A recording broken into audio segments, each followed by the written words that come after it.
Magandang gabi, mga ka-PBA fans dyan. Magkakaroon tayo ng reaction sa nangyari sa Game 3 ng PBA Finals between Ginebra, San Miguel, Gene Kings versus Token Tex, Tropa Giga. Nanalo ang Ginebra, San Miguel, Gene Kings, no? Sa score na 73-85. At pinangunahan sila nung kanilang import na si Justin Brownlee. So, ano nangyari? At nakabawi ang Ginebra. Kung tutusin, breakdown natin per quarter, no? Natapos ang first quarter sa score na 19-20, no? Lamang ang Ginebra ng isa.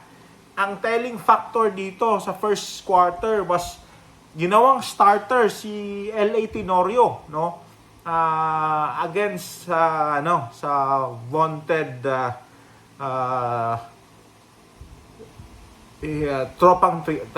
Token Tex Tropang Giga, no?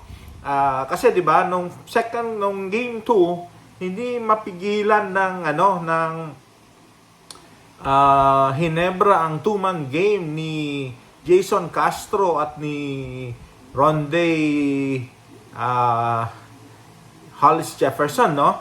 At dahil doon, I think talagang nagkakaroon ng parang rookie jitter si Ron J. Abarrientos.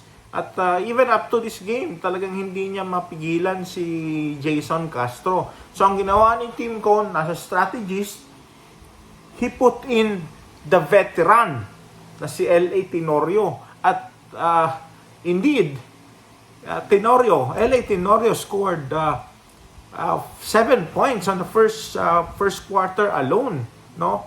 At that gave them the cushion, or at least nagbigay ng scoring kamada ng Ginebra. Kasi medyo pagod si Justin Brownlee nung simula Hindi siya kasing active. Naging active siya papunta na sa dulo. No? So ang nangyari with 7 points from Tenorio, that propels them, no, to get that effort. Kasi si Token Tex, same as what they did on the past two games, they started putting the ball inside to Poy Eram, no? I think Eram scored 8 points on first quarter alone, no? Yun din yung ginawa nila nung second game and yung first game. They started with an inside game, no? So ang nangyari, nag-adjust si Ginebra with Tenorio in and Ron J coming off the bench. At pinapartner siya ni kay Ahanmisi, no? Kay Maverick Ahanmisi. So I think ito yung Fast and the Furious 2.0. Ron J. Abarrientos at si Maverick Ahanmisi. No? So yun. At they got a 1-point lead after the first. At they paddle it up. Naging 3-point lead after the first half with 42 from Ginebra, 39 from Tropang Giga.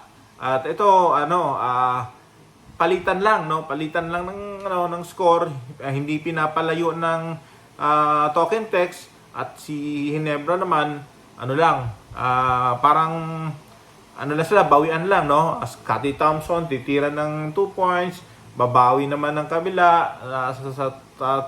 Sa kabila naman talagang ang import ang nagdala no?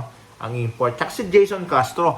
I think si Cobontin who had a great game last game 2, only scored like 2 points this time, no? Talagang medyo inalat at hindi nagpakitang gilas. It was really Hollis. And you could also see the scoring. They only got 73 points, no? As kumpara nung last time, I think they were over the limit, no? A bit over 90 last game. So after the 3 quarters, same. The Ginebra maintained their lead at 3 points with 62 points for Ginebra, 59 for Tok and Tex. At nung fourth quarter, doon na nagpakita si Justin Brownlee. Siya na ang naging hero noon kasi every time na magkakaroon ng effort ang Tok and Tex na humabol, Justin would be there to squell the uprising ng Tok and Tex. And even he had two major block shots kay Calvin Oftana sa 3-point area, sa 3-point range. One in the first half, one in the second half. Talagang kasi si Calvin Oftana, he was able to score like 3 successive 3-pointer in the second quarter. That's why hindi nakalayo ang Ginebra, So yun lang nangyari. Hindi mapigilan nung last 5 minutes si Justin Brownlee ng Tok and Tex.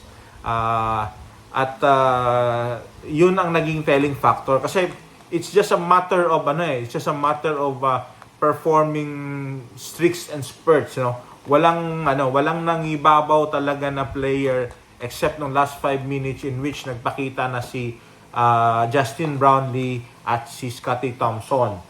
So sila yung nagpropel para makuha ma-maintain nila ang lamang at mapad pa nila to the level na hindi na nahabol ng Ginebra. So ng Tok and Tex. So yun ang nangyari. Back to the drawing board naman ngayon ang Tok and Tex, kasi nakuha na ng Ginebra yung 2-man game ng Tok and Tex, They were all able to slowly stop the vaunted 2-man offense ng Tok and Tex. As a matter of fact, nagkaroon pa nga ng steal kasi nabantayan ng Ginebra ang move na gagawin ng Tok and Tex. So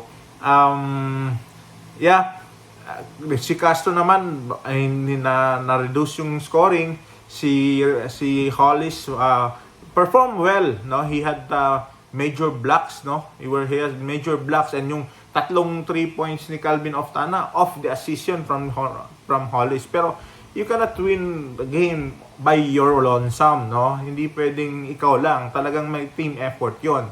Kaya sasabihin ko, back to the drawing board sila. They have to look how they could be able to stop Justin Brownlee, especially his medium range jump shot, kasi gumana nung fourth quarter yung jump shot niya So kailangan siya pigilan at talagang magsasacrifice ng katawan ang Tok and Tex para mapigilan si Justin Brownlee. At that's it for me. Congratulations to the Ginebra Gene King followers and to Tok and Tex.